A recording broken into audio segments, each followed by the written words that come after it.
Thank you everybody for watching this video. Push the like button, leave a comment, subscribe, and push that notification bell. It will help us tremendously to grow this channel. We have a bunch of stuff coming out for you, the fans, unique content, so please stay tuned.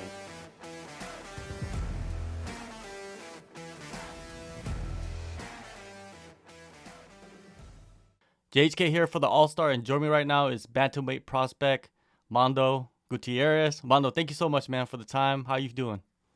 I'm doing awesome, bro. Thank you for the time. No doubt, man. How is the camp been going for you, man? How is life in 2021? It's a new world out there. You ain't kidding, bro.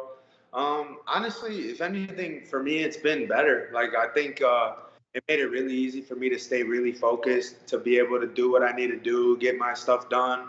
And I've never really been the type that's like out and about too much. Like, I like to travel and stuff, but aside from that, I stay around here. I train and I cut hair, and that's what I do. So now it just makes it really easy to stay focused and do what I got to do to prepare for every fight, every opportunity. Yeah, it almost gives you an excuse to people that you don't want to hang out with. I don't want to say that in the interview, but I'm Oh, just saying, you know what I mean? true, bro. That's uh, facts. Yeah, 100%, man. I think it's just been really easy. It has a way of making it seem like, all the things that really matter to you really are accentuated right now. It's like nothing else matters, just what you're focused on, because everything's more limited now. It's a lot harder to be getting around to do things, getting everybody on the same page or whatever the case may be. So people priorities are really starting to show right now. for sure. And you talk about cutting hair. Are you doing that at a barbershop, or do you travel and go to locations? I used to work at a barbershop, but recently, like when the fighting really started taking off, I actually quit the barbershop and I turned my basement into like a really cool barbershop. So I have like a nice little setup. Usually I do my interviews there, but since I got the fight next week, I'm at the sauna right now. I'm about to get it. Yeah, I mean, my clients are really cool. I've been blessed that they support the fight career big time, so they know that when the fight's coming around, I'm taking less and less cuts, or I'm a little bit harder to get with. They all buy shirts, all buy tickets, all that sort of stuff. So it works out perfectly. It's like the perfect job to have for focusing on my fighting career. Once you get someone that cuts your hair right, you have to follow them, man. You got to keep loyal to them, huh? Exactly, bro. When I quit the barbershop, a lot of people asked me that same question, and I was like, dude, these people, I promise you, like, not to toot my own horn, but these people would follow me if I was cutting hair in a parking lot. They would not care. They'd do it regardless. So yeah, I'm lucky. I'm super blessed that my clients are as cool about it as they are. I wanted to get into the first setback of your career last year. Going through that experience, what did you take away from everything surrounding that fight? Honestly, it was the biggest learning lesson of my career by far. I mean, I feel like I did a lot of things right in that camp. Well, I'd go as far as to say I did damn near everything right. I did a lot of things well. I worked my ass off. I did a lot of things, but my problem was that I mentally I wasn't as prepared as I should have been. And Mo came out there. He's a tried and true type dude. He's a hard nosed cat. He grinds his ass off too, and I knew he was coming prepared. So I feel like I almost gave him a little too much credit, and I kind of shot myself in the foot simply because I gave the dude a lot of credit, and he matched my intensity, and by the time I realized what was going on, it was a little too late. So I vowed it. I made it like my life's goal to never have somebody like just be more intense than me or like match my level of intensity or anything of that matter, because I know for a fact that I want to win more than these people do. So I took it as a lesson, and I don't take anything away from Mo at all. Two real ones went at it that day, and that's all it is. Him winning that day doesn't change my trajectory. It All it does is make my road a little longer. So I went and tried to get these fights out of the way. Obviously, the last one fell through, but if everything would have went as planned, I would have been a couple fights deeper, and I would have been back to where I was before, right around this time now. So now all that matters is this next fight coming up. But like I said, that fight was a huge lesson, and I wouldn't have it any other way. All respect to him. A loss can, crush people. You know what I mean? We've seen it happen on the biggest stage. The biggest example is probably Ronda Rousey. After she lost, it was over. You know what I mean? She was at the highest. of the high, you know. But coming back from that, man, you did come back from that earlier this year. You went in there, picked up a first round submission win. Was that performance something you're proud of? Absolutely not. I think proud of I'm proud of the fact that I showed a lot of heart, and because the thing is, my fight against Mo was the first time that I had to fight through adversity, and there was a couple of sub attempts I threw in there. The fight was still back and forth. There still was a lot of good times where I was threatening and stuff, but I didn't come out with the dub. But you know what they say, like, you're not a fighter until there's something to fight for, like there's something to fight back from. So when that dude dropped me early in the fight and I had to fight my way back and finish that first round with a submission, that showed that I had that heart, that I am a real fighter, and that I really am doing this for real. I had to dig deep, and I had to make the adjustments to get the fight done. So I'm proud of that aspect, but I'm definitely not proud on what I showed, the technique or the anything really. I mean, I had a plan. I had an idea of where I wanted the fight to go, how I wanted it to play out, and something about when I stepped out there, man, like the something happened in my brain like immediately right before the fight where I went from being calm and cool and collected to being like, I have to go beat this dude's ass right now. And that's why I didn't touch gloves. I didn't do anything. I just went right at him swinging for the fences, which is totally uncharacteristic of me. Yeah, I'm all about forward pressure, but not like that. So um, I learned a lot that fight as well, and now this fight coming around, I want to just show that I'm on a different level than this guy, and I want to just pick him apart and do what I got to do. Well, you showed the dog though. You know what I mean? That dog. Sometimes you gotta bring him out, right? Yeah, that part was fun though. I'm Yeah. not gonna lie, that part was pretty cool. Um, Licking the blood off my face, I was like, that's fun. But yeah.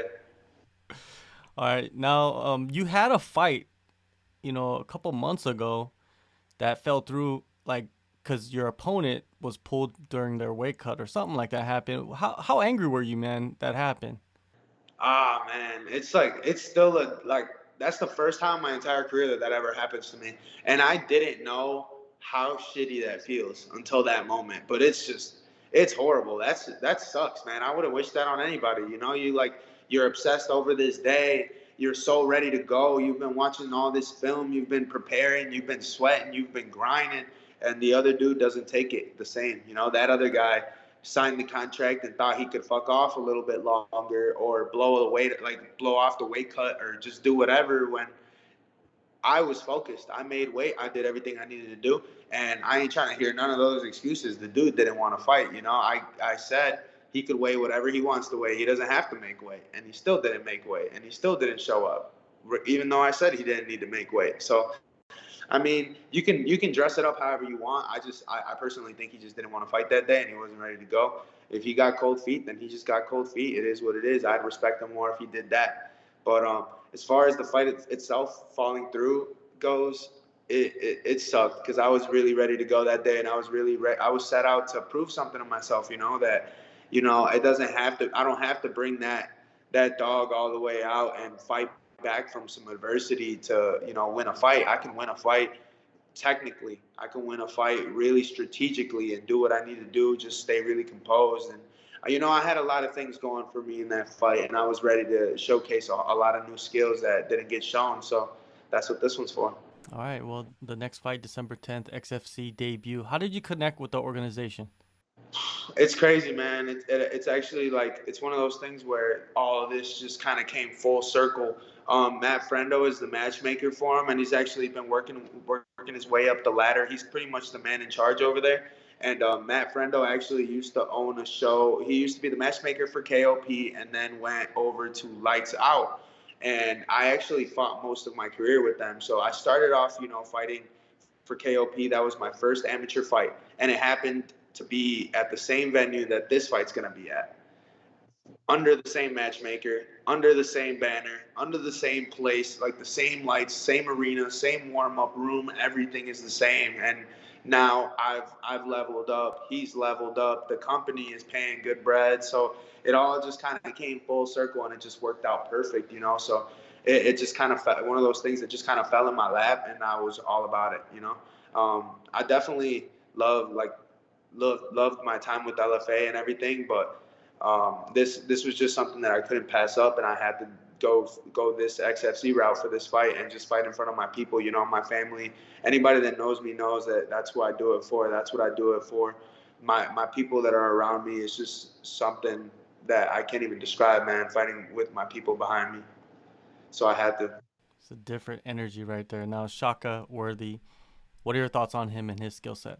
I think he's a tough dude, man. He's a gamer, and I got nothing but respect for the guy. But that doesn't change anything, you know. I got his name fell across, came across my desk, and I said yes, and I had to do what I got to do, you know. So I got to go out there and take his head off. I'm not saying it's going to be easy, but I think that I am the better guy anywhere the fight goes. So it's my fight to go out there and just showcase my skills and have some fun and put on a show for the great state of Michigan, you know. I think he, you know, obviously he has the good stand up. He finishes a lot of the fights on the feet. You know, he's a pretty complete guy, but I just think I'm gonna outclass him. And as much respect as I have for him for taking the fight, I gotta just use this to like skyrocket to the next level. Definitely Worthy. He's never been finished. You have 100% finishing rate, so something's got to give, right? What do you see in this fight? Honestly, I think my first round finish streak is gonna be over with this one, most likely. I'm not really going out there. I'm not trying to shoot myself in the foot and try to go guns blazing for a first round finish, because I mean that would just be stupid with this kind of guy that takes nothing but tough fights, you know. He fights tough guys. He puts on good performances, so I know that it's gonna take a little bit longer. I'm gonna have to cook him a little deeper. I'm gonna cook him to the bone and then do what I gotta do, you know. But I think it's going to take a little longer, probably second round. So I predict the second round TKO. You know, I'm just going to get on top of him, and my wrestling and my pressure is just going to be too much for him. I feel like I'm just going to elbow a hole through his head. We are getting closer to the end of the year. Where do you see yourself in December 2022? December 2022, shit, I either see myself with a whole lot of gold around my waist and on the regional circuit, or, you know, making my case for the UFC, one or the other. Whatever the case may be, I'm just going to keep doing what I do, you know. Anybody that knows me knows I live this life 24/7. There's no camps about it. You know, I stay in the gym, I stay preparing, and I'm always just getting better and better. That's my favorite part of this game, is the process of getting better. So I'll be in the gym, I'll be ready to go, and I'll answer every call that comes my way. And you know, when the time comes, God willing, I'll sign my contract with the UFC and do what I got to do, you know, start going from there and hit the ground running. One last thing before I let you go. Open scoring, it's starting to become used more and more in the States and, and even around the world. What is your take on that judging system and how it will affect fights? I think it definitely needs to be a thing. Like every other sport, every professional sport, legitimate sport has a scoring. You know, like it's open scoring. You see as you're going. This is the only sport where you don't. You're flying blind. And the big thing is, I feel like it would hold a lot of refs more accountable. Like maybe at the end of the fight, you know, it's a little bit more justifiable to be like, oh, they gave him round one. What? Like that's kind of weird. But if it happened right then and there, and somebody didn't win a round one and they were supposed to, it'd be a whole lot bigger of a deal right then and there when it's fresh in people's minds and they just got done seeing those 5 minutes, you know. If you're judging a fight based off of the entirety and you only judge it off the last few minutes, you know, that's a little different. So I think open scoring is a good thing. I think it'll push people. And the only downside I see is I've seen a lot of people start coasting that third round when they're up 2. And that part sucks because I'm a finisher. You know, I love finishes. Like, if you don't get a finish, you don't get a win, in my opinion. I don't care. I'd rather get it done. Same thing with jiu-jitsu, subs only. I don't care about points. I don't give a shit about none of that. You got to get it done. So I'm just the type of guy that my foot's on the gas, start to finish, no matter what. And I don't agree with that part. But as far as the open scoring says and is concerned, I think that it's an important part to keep advancing MMA. Great points. December 10th, XFC Young Guns 4, Grand Rapids, Michigan. Mando, thank you so much for the time, man. Appreciate you.